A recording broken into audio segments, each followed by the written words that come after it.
जय श्री कृष्णा सभी भाइयों बहनों को। हम जानते हैं कि हिंदू जाति सदा से ही निरामिष भोजी रही है।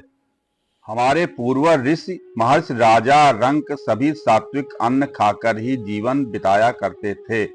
शारीरिक शक्ति के लिए वह दूध घी का पर्याप्त सेवन करते थे, क्योंकि यह सभी आवश्यक वस्तुएं थी।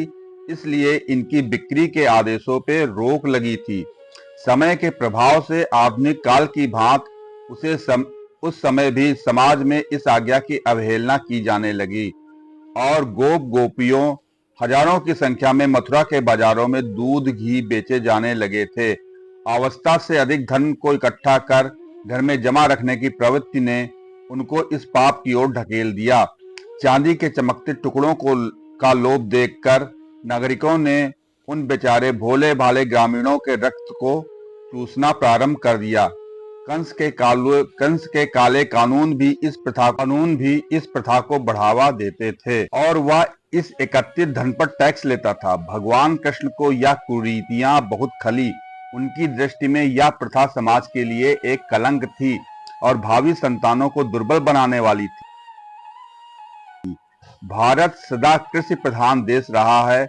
यहाँ के प्राचीन निवासी अपने अमूल्य गोधन पर सदा गर्व करते रहे हैं, किंतु उस समय नागरिकों ने अपनी इस अमूल्य निधि की अपेक्षा करना शुरू कर दी, जिससे बाल कृष्ण के हृदय में घृणा उत्पन्न हो गई। तब उन्होंने इस प्रथा को बंद करने के लिए पैर बढ़ाया। सबसे पहले गोपों को समझाते हुए, किंतु लोभ और कंस के भय से उन लोगों ने ध्यान नहीं दिया। इसके बाद श्री कृष्ण जी ने बालकों की टोली बनाकर इस कुरीति को रोकने के लिए आगे बढ़े।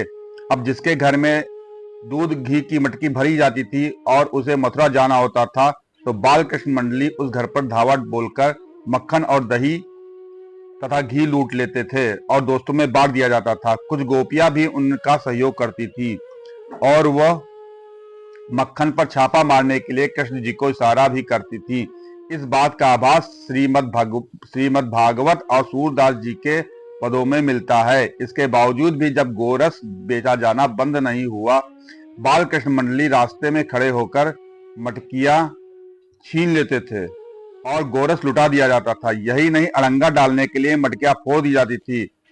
इस कार्य से श्री कृष्ण ने जीत हासिल की और गोरस बेचा जाना बंद हो गया। तो यह था श्री कृष्ण जी के माखन चोरी का रहस्य। धन्यवाद।